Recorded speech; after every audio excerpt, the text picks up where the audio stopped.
বিসমিল্লাহির রহমানির রহিম। আজকে দুটি কথাই বলবো যে সবাই গাজাবাসীর জন্য দোয়া করেন যেন একটি তানবাহী জাহাজও যেন সীমান্তে ছুঁতে পারে, তীরে যেতে পারে, এই অনাহারে থাকা মানুষগুলোর কাছে পৌঁছে যেতে পারে। আর দোয়া করেন শহীদুল আলম স্যারের জন্য, যিনি বাংলাদেশের পতাকা হাতে সেই জাহাজের মধ্যে আছেন।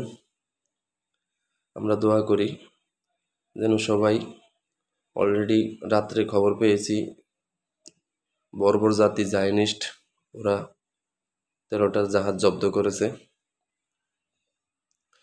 অনেককে গ্রেপ্তার করেছে।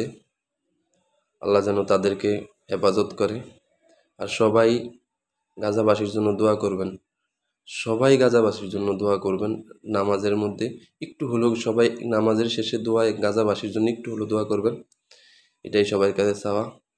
আল্লাহ হেফাজত করুক, সবাইকে হেফাজত করুক।